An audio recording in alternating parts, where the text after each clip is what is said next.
Boa tarde, galera! Como vocês estão? Aqui quem está falando com vocês novamente é a Cauane. E hoje nós faremos mais uma entrevista com Ariane, Tainá, Maria Carolina, Lorena e Bianca. E hoje quem explicará o assunto que abordaremos nesse podcast será a Maria Carolina. Boa tarde, Carol! Boa tarde, Cauane. Bom, hoje vamos falar sobre o sistema reprodutor humano. O que é o sistema reprodutor humano? O sistema reprodutor humano é um conjunto de órgãos e estruturas que garante a reprodução da espécie humana. Os seres humanos se reproduzem de forma sexuada, ou seja, é preciso ter um homem e uma mulher para que novos indivíduos venham a existir e passem pelo ciclo da vida. No entanto, os órgãos e as estruturas que compõem esse sistema são diferentes, claro, de acordo com o sexo do indivíduo.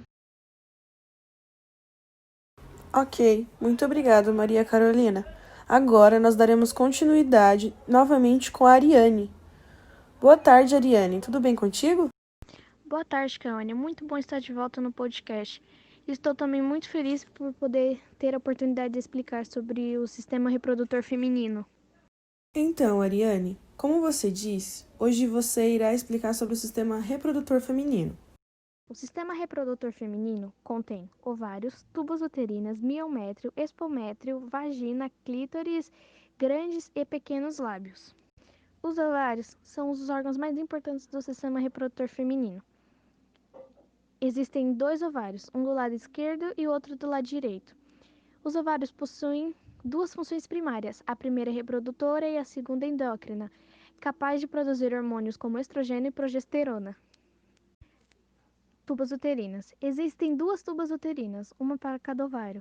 É nas tubas onde os espermatozoides percorrem para encontrar com um ovócito. O miométrio possibilita as contrações no momento do parto. Durante a gestação, as fibras lisas aumentam de número e tamanho. Endométrio é a camada mais interna, formada de tecido epitelial altamente vascularizado. A vagina tem o canal de saída da menstruação, o canal de bebê durante o parto e o ponto de introdução do pênis. O clítoris tem a função exclusiva de proporcionar prazer sexual. Grandes e pequenos lábios são dobras de pele e mucosa que têm a função de proteger a abertura da vagina e da uretra. O útero é o local onde ocorre o desenvolvimento do embrião e do feto. Ariane, você teria alguma curiosidade para trazer às mulheres? Um útero retrovertido ou fletido atinge de 15 a 25% das mulheres, que se refere apenas à posição do órgão. Não tem nada a ver com doenças e nem é uma anomalia. Porém, muita gente acha que é uma doença. Algumas mulheres nascem com os 2 úteros, útero de Delfo ou a formação de septos e modificações no formato uterino, útero septado e bicorno. Essas últimas podem levar a dificuldades na concepção e também na manutenção da gestação, podendo ser causas de abortamentos. Algumas de suas curiosidades são de fato interessantes, tanto que algumas eu nem sabia. Eu tenho uma pergunta. Toda mulher nasce com útero? E também o que é um útero infantil? Muito interessante essas perguntas. Não são todas as mulheres que nascem com útero. Algumas mulheres podem apresentar uma rara condição na formação dos genitais internos e não possuem úteros. Essa situação se chama agenesia uterina. O útero infantil é um útero pouco desenvolvido, chamado dipoplásico, que pode se apresentar em algumas doenças, principalmente genéticas. É rara e deve ser uma avaliação minuciosa e precisa, mas em alguns casos é possível a gestação. Ariane, muito obrigado por suas explicações e sua participação. E até a próxima. Agora vamos falar do sistema reprodutor masculino, com a Tainá. Boa tarde, Tainá. Boa tarde a todos. Eu sou a Tainá, sou formada e graduada em urologia. Estou aqui para comentar com vocês e tirar todas as dúvidas sobre o sistema reprodutor masculino. Imagino que seria ele um fator primordial para a nossa existência. Sim, exatamente, ele é o fator primordial para a nossa existência. Vamos começar a falar dele. O sistema reprodutor masculino, ele é formado por órgãos internos e externos também. E eles passam por um lento amadurecimento, concluindo-se na puberdade, ou seja, na idade quando as células sexuais ficam disponíveis para originar outro ser. Quais são os órgãos que compõem o sistema reprodutor masculino? É de que isso ocorra. Os epidídimos são canais alongados que se enrolam e recobrem, posteriormente, a superfície de cada testículo. Corresponde ao local onde os espermatozoides estão armazenados. O canal deferente é um fino tubo longo que sai de cada epidídimo e passa pela virilha através dos canais iniguais e segue uma trajetória pela cavidade abdominal e circunda a base da bexiga e alarga-se formando uma ampola. E ele recebe o líquido seminal e atravessa a próstata, e é que é nele que é descarregado o líquido prostático, que vai desguardar na uretra. O conjunto dos espermatozoides, do líquido seminal e o líquido prostático constitui o sêmen ou esperma.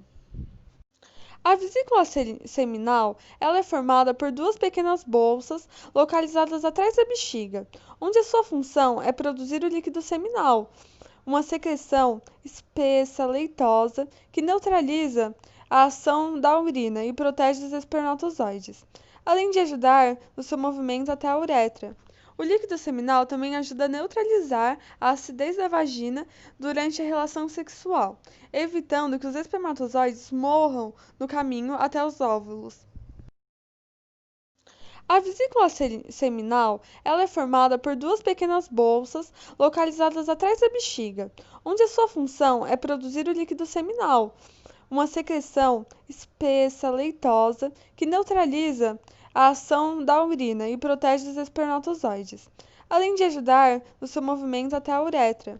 O líquido seminal também ajuda a neutralizar a acidez da vagina durante a relação sexual, evitando que os espermatozoides morram no caminho até os óvulos. O pênis é um órgão cilíndrico externo que possui dois tipos de tecidos, um cavernoso e um esponjoso. E é pelo pênis que são eliminados a urina, o sêmen, para a função reprodutora também. O tecido esponjoso envolve a uretra e a protege, enquanto o tecido cavernoso enche-se de sangue, fazendo com que ele fique maior e duro, pronto para o ato sexual. Geralmente é levado à ejaculação. A ereção, no entanto, não ocorre apenas como preparação para uma atividade sexual. Ela pode acontecer devido a estímulos fisiológicos, por exemplo, quando a bexiga está cheia ou quando o homem tem um sonho à noite. A próstata é uma glândula localizada sobre a bexiga que produz um líquido prostático, uma secreção clara, fluida, que entrega uma composição do esperma. E em relação às doenças, quais são as mais constantes e possíveis? Em relação a doenças possíveis, o câncer de próstata é um dos mais diagnosticados em homens a partir de 40 anos. Os sintomas são ardência urinar, levantar-se várias vezes à noite para urinar, diminuição do jato urinário, sensação de não ter esvaziado completamente a bexiga após urinar, a presença de sangue na urina, entre outros. Por outro lado, outro que também é bem possível seria o câncer de testículo, mas ele representa 1% dos cânceres masculinos e o aparecimento de nódulos em caroços é indolor, então ele afeta mais ou menos pouco dos homens. Dessa maneira, se alguém notar alguma anormalidade em seu aparelho reprodutor, deve-se procurar um urologista, um dos especialistas. Ou seja, nós que estamos aqui prontos para atender vocês e a procurar tratar o problema de vocês. Então, é só procurar a gente. Quanto mais cedo se procura, mais cedo é possível de tratar a doença, antes que seja tarde demais. Bom, Tainá, acho que você foi bem clara em tudo. Parabéns, obrigado pela participação e até a próxima. E agora, Maria Carolina nos explicará como é gerado um bebê. Boa tarde, agora eu vou explicar a reprodução humana natural. É chamada de reprodução humana natural aquela que é obtida por meio de relações sexuais, com a copulação, ou seja, é a inserção do pênis na vagina feminina.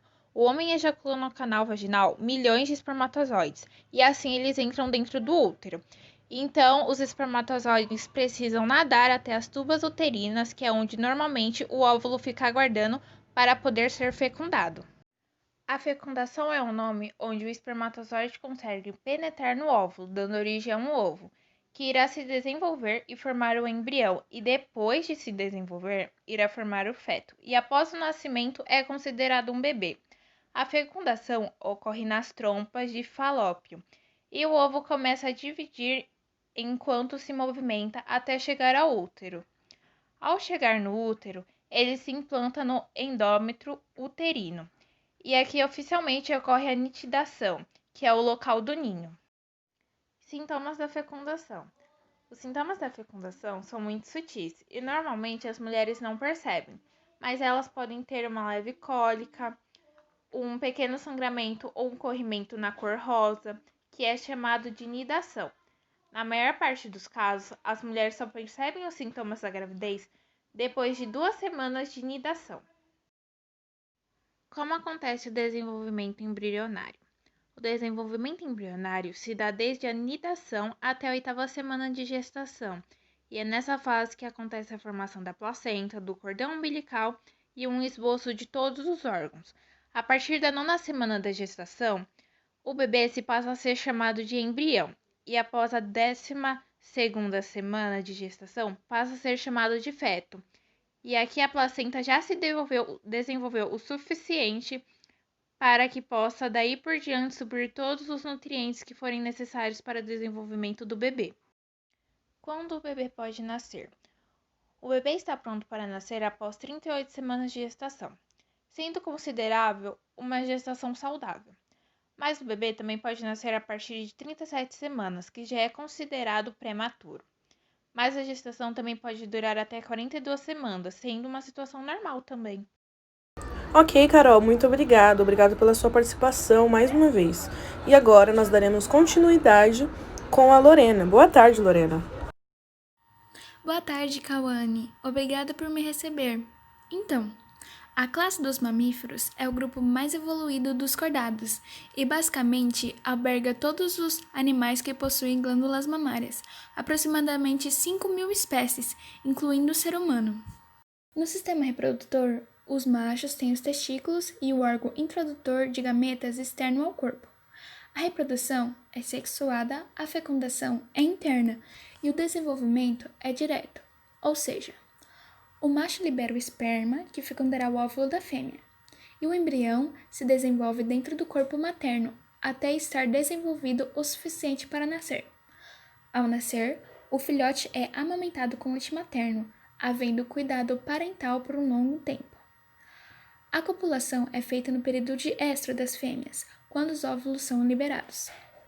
As fêmeas periodicamente vivenciam um ciclo menstrual, sendo menstruação ou cio, no qual ocorrem modificações celulares e comportamentais. A quantidade de prole e a duração da gestação variam de acordo com a espécie. Na gestação, a maioria dos mamíferos gera os filhotes dentro do útero da fêmea. Quase todos os filhotes de mamíferos nascem diretamente do corpo da mãe e em estágio avançado de desenvolvimento, ou seja, já nascem com a forma semelhante à que terão quando forem adultos. Enquanto o filhote está se desenvolvendo no útero materno, recebe nutrientes e oxigênio através da placenta pelo cordão umbilical. Qual é a maior vantagem da gestação dos mamíferos? A maior vantagem é que os filhotes são mantidos dentro do corpo da fêmea durante um período maior, ficam mais protegidos do que os que terminam seu desenvolvimento no interior de ovos, como acontece com as aves e répteis, por exemplo.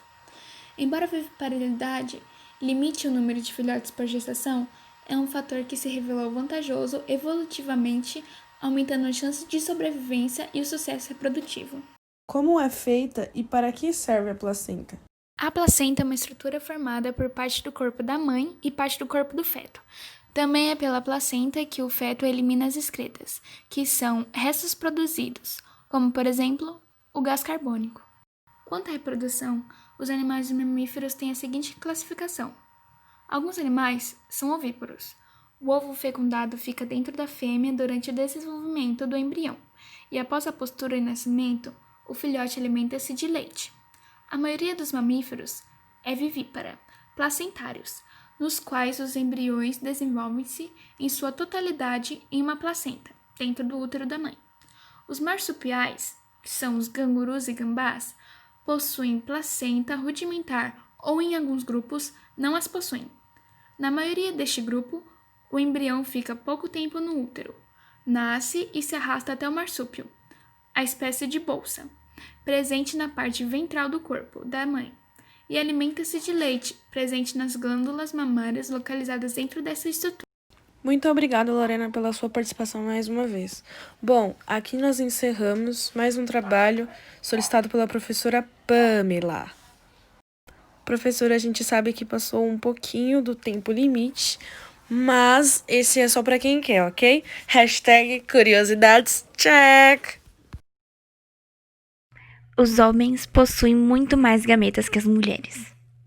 A mulher, ao nascer, tem entre 1 a 2 milhões de óvulos, mas quando entra na fase da puberdade, terá cerca de 300 mil. E apenas uma quantidade de 300 a 400 deles serão ovulados antes da menopausa. Um levantamento detalhado feito pelo Journal of Sexual Medicine concluiu que o pênis médio ereto nos Estados Unidos mede apenas 5,6 polegadas, isso dá 14,2 centímetros. Ocorria uma variação no tamanho dos entrevistados e o menor encontrado tinha apenas 1,6 polegadas, 4 centímetros. Na medicina, um casal é considerado infértil se for incapaz de engravidar após 1 ano de relações sexuais desprotegidos. Nos Estados Unidos, 1 a cada 6 casais adultos são inférteis. O sistema reprodutor dos animais são bem semelhante ao nosso, com uma notável variação. Os cangurus fêmeas, por exemplo, têm 3 vaginas. 2 vaginas laterais são utilizadas para receber o esperma do macho durante o acasalamento, enquanto a vagina central é usada durante o parto. Por isso, o canguru macho acaba tendo 2 cabeças.